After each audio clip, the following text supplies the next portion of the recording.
Good morning, welcome to all. आज की class में आप सबका स्वागत है। हमारा आज का लेसन है स्नेह शपथ, जिसकी रचयिता कवि भवानी प्रसाद मिश्र जी हैं। भवानी प्रसाद मिश्र जी ने इस कविता के माध्यम से हम सभी मनुष्यों को प्रेम पूर्वक व्यवहार करने के लिए प्रेरित किया है और साथ ही साथ इस जीवन में, जो हमारा मानव जीवन है, इस जीवन में प्रेम और स्नेह के महत्व को दर्शाया है कि कैसे इस जीवन में हम नफरत भूलकर प्रेम व्यवहार के द्वारा समाज में एक सुंदर आदर्श स्थापित कर सकते हैं। उन्होंने मानव जीवन में प्रेम के महत्व को प्रतिपादित करते हुए विभिन्न प्रकार से उसके महत्व को प्रकट करने का प्रयास किया है कि कैसे हम अपने जीवन में प्रेम को अपनाकर, स्नेह को अपनाकर एक दूसरे के साथ व्यवहार करके बातों को सुलझा सकते हैं और अपने आसपास के वातावरण में शांति और समृद्धि ला सकते हैं। उन्होंने किस किस प्रकार से प्रेम के महत्व को हमारे जीवन में समझाने का प्रयास किया है कि कैसे हम प्रेम से अपने जीवन को आदर्श बना सकते हैं, सुखी बना सकते हैं, शांत बना सकते हैं। आइए इन्हें हम उन्हीं के शब्दों में पढ़ते हैं। कल पहले पैराग्राफ में ही लिखते हैं, हो मित्र या कि वह शत्रु हो, परिचित हो या परिचय विहीन, तुम जिसे समझते रहे बड़ा या जिसे मानते रहे दीन, यदि कभी किसी कारण से उसके यश पर उड़ती दिखे धूल, तो सख्त बात कह उठने की तेरी जिह्वा से हो न भूल। तो सबसे पहले भवानी प्रसाद मिश्र जी हमसे क्या कह रहे हैं कि देखो, इस बात का हमेशा ध्यान रखना कि हमारे मुख से मीठी वाणी निकले, कभी किसी के लिए सख्त बात, कड़वी बात, ईर्ष्या से ग्रसित बात ना निकले, कभी किसी की परिस्थिति पर हम चोट ना करें।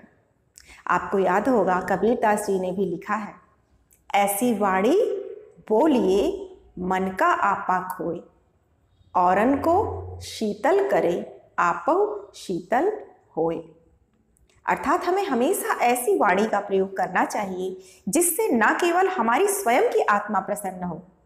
हम अच्छा बोलते हैं तो हम खुश होते हैं ना, हम क्रोध करके कभी खुश नहीं हो सकते।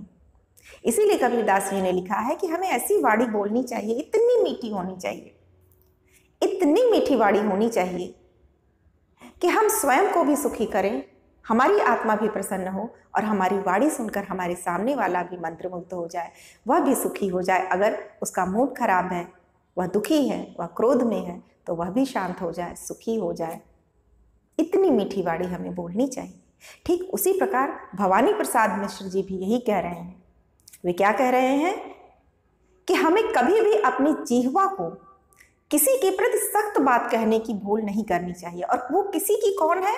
वे कहते हैं कि हो मित्र या कि वह शत्रु हो, चाहे वह आपका चिर परिचित मित्र हो या कि आपकी दृष्टि में, आपके जीवन में रोड़े अटकाने वाला, कांटे बिछाने वाला, आपसे ईर्ष्या करने वाला आपका शत्रु ही क्यों ना हो, चाहे वह आपका निकट परिचित हो या पूरी तरह से अपरिचित हो, कोई साधारण हो जिसे आप जानते भी ना हो, लेकिन मनुष्य होने के नाते हमारा क्या कर्तव्य होना चाहिए? वे कहते हैं कि तुम जिसे समझते रहे बड़ा या जिसे मानते रहे दीन, जिसे तुम बहुत बड़ा अपना परिचित मान रहे हो, बहुत बड़े व्यक्तित्व का, बहुत महान व्यक्तित्व का स्वामी समझ रहे हो, चाहे वह व्यक्ति हो, चाहे कोई दीनहीन हो, या जिसे मानते रहे दीन, यदि कभी किसी कारण से उसके यश पर उड़ती दिखे धूल, यदि कभी किसी से कोई भूल हो जाए या अकारण ही किसी के यश पर अर्थात किसी के नाम पर कलंक आता दिखे, अर्थात किसी के नाम पर अपयश के छींटे उड़े, तो ऐसी अवस्था में लाभ उठाकर दूसरे पर हंसने की बजाय, उसको कटु वचन कहने की बजाय अपनी जिह्वा को शांत रखकर मृदुवाणी बोलने के लिए कहना चाहिए। वे कहते हैं कि जब कोई दुखी अवस्था में हो, तो चाहे वह मित्र हो, चाहे शत्रु हो, चाहे बहुत परिचित हो या पूरी तरह अपरिचित हो, चाहे वह आपकी नजरों में बहुत बड़ा हो या कि बहुत दीनहीन हो, आपका कोई भी दृष्टिकोण हो सामने वाले व्यक्ति के प्रति, लेकिन यदि किसी भी प्रकार से उसके यश पर कोई छींट आए, उसके यश पर कोई कलंक लगे, उसका नाम बदनाम हो, किसी ऐसे कार्य व्यवहार के बारे में आपको पता चले, तो कभी भी ऐसी अवस्था में बिना कुछ सोचे समझे ईर्ष्या के तहत या किसी पर हंसने की चेष्टा करते हुए कोई कटु वचन आप कभी किसी को ना बोलें। वे क्या कह रहे हैं? वे स्पष्ट रूप से कह रहे हैं कि तो सख्त बात कह उठने की तेरी जिह्वा से हो न भूल। वे स्पष्ट रूप से कह रहे हैं कि ऐसी किसी भी परिस्थिति में यदि किसी को किसी प्रकार का कष्ट हो, उसका मान का तिरस्कार हो, उसका अपमान हो, उसका अपयश बढ़े, उसका यश कलंकित हो, तो ऐसी अवस्था में कभी भी ईर्ष्या से ग्रसित होकर या कभी भी किसी के ऊपर हंसना नहीं चाहिए और कभी भी कोई सख्त बात कहने के लिए अपनी जिह्वा से भूल नहीं करनी चाहिए। आगे वे क्या कहते हैं? मत कहो कि वह ऐसा ही था, मत कहो कि इसके 100 गवाह। वे कहते हैं अगर किसी के साथ कोई अनहोनी हो जाए, कोई भूल हो जाए जिसके कारण उसे कलंक मिले, तो ऐसी अवस्था में कभी हमें उसके ऊपर हंसना नहीं चाहिए, ना कोई सख्त बात कहनी चाहिए और ना ही यह कहना चाहिए कि वह ऐसा ही था। प्रायः हम लोग कहते हैं ना, अच्छा हुआ उसे सजा मिली, वह इसी लायक था। तो भवानी प्रसाद मिश्र जी हमें क्या कह रहे हैं? हमें ऐसे कटुवचन नहीं बोलने चाहिए, ये गलत बात है।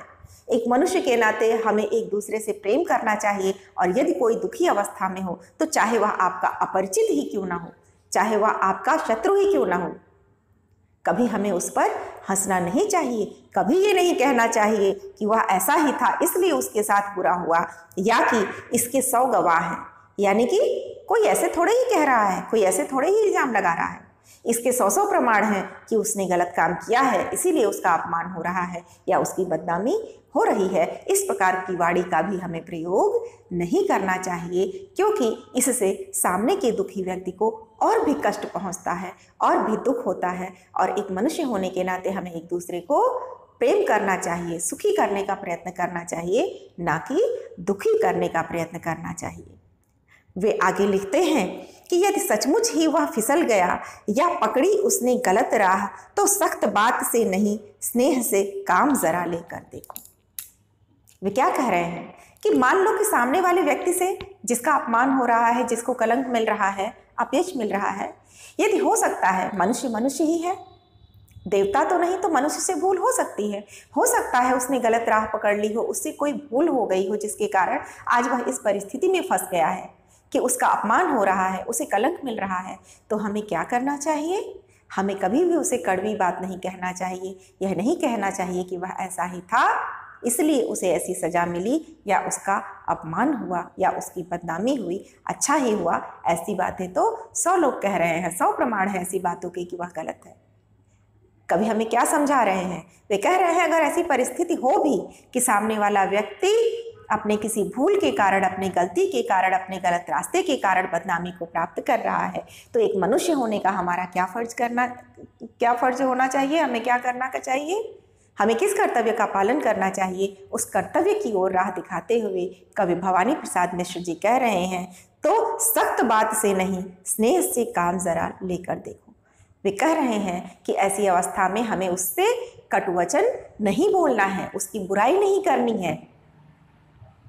हमें क्या करना है?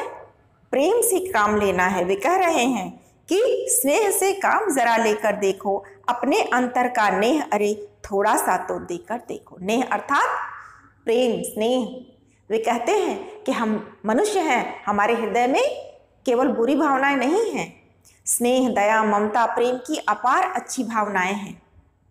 तो अपनी नफरत को भूलकर, उस कटुवचन को भूलकर जरा सा अपने अंतर यानी अपने हृदय, अंतर के 2 अर्थ होते हैं, एक तो डिफरेंस क्रिएट करने के लिए, अंतर बताने के लिए, और दूसरा अंतर कहते हैं हृदय को। यहाँ पर कवि की भावना हृदय से है कि हमें अपने हृदय में पनपते हुए जो प्रेम का स्वर है उसे आगे बढ़ने देना चाहिए और उस प्रेम के द्वारा उस बुरे व्यक्ति को भी अच्छी राह पर लाने का प्रयास करना चाहिए जो अपने बुरे आचरण के द्वारा बदनामी को प्राप्त कर रहा है। वे स्पष्ट रूप से क्या कह रहे हैं? वे कह रहे हैं कि उसे कटुवचन मत बोलो। अगर उसने गलत राह पकड़ भी ली है, वह अच्छाई के मार्ग से फिसल भी गया है, तो भी उसे कटुवचन बोलने की बजाय क्या करो? तुम उससे मृदुवाणी में बात करो और अपने हृदय का जितना प्रेम है उसका कुछ हिस्सा उसे देकर तो देखो। जरा देखो तो उसका क्या परिणाम होता है। अपने अंतर का नेह अरे थोड़ा सा तो देकर देखो, कितने भी गहरे रहे गर्त, हर जगह प्यार जा सकता है। वे कहते हैं, गर्त कहते हैं समुद्र की अतल गहराई को, जहाँ कोई पहुँच नहीं सकता, पहुँच के बच नहीं सकता। तो अगर व्यक्ति उतने दलदल में भी गिरा हुआ है, यहाँ समुद्र से नहीं, यहाँ अभिप्राय है कि बुराइयों के दलदल में गिरा हुआ अगर इंसान है, तो ऐसे इंसान को भी हम अपने प्रेम से अच्छाई के मार्ग पर ला सकते हैं। वे स्पष्ट रूप से कह रहे हैं कि उसको कटु वचन बोलने की बजाय, सजा देने की बजाय एक बार अपने हृदय का प्रेम देकर तो देखो, क्योंकि प्रेम एक ऐसी चीज है, प्रेम एक ऐसा प्रकाश है जो अतल गहराइयों में भी जा सकता है। तो फिर क्या एक व्यक्ति के मन को प्रभावित नहीं कर सकता? क्या उसे अच्छाई की राह पर नहीं ला सकता? कवि का स्पष्ट मत है कि हम प्रेम के द्वारा बुरे से बुरे व्यक्ति को भी अच्छाई के मार्ग पर ला सकते हैं। ये एक बड़ी लंबी कविता है और इस कविता में अनेक प्रकार के ऐसे ही उदाहरणों को दे करके कवि हम सबको समझने का और समझाने का प्रयास कर रहे हैं कि हम एक मनुष्य हैं। हमें समझने का मतलब क्या कि कवि हमें अपनी तरह मनुष्य समझ रहे हैं और उन्हें पता है कि हमारे सामने के जो भी व्यक्ति हैं, जो भी बालक हैं, जो भी पाठक हैं जो इस कविता को पढ़ेंगे, एक मनुष्य होने के नाते उन सभी के हृदय में प्रेम है, केवल नफरत नहीं है।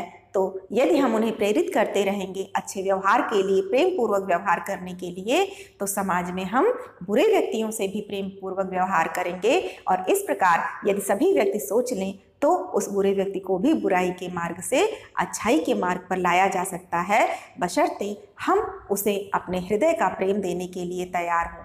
उससे कटुवचन बोलने की बजाय अपना स्नेह दे करके हम उसे अच्छाई के मार्ग पर लाने का प्रयास करें। कवि के अनेक उद्धरण, अनेक बातें पूरी कविता में छाई हुई हैं, जिनका वर्णन हम अगले भाग में करेंगे।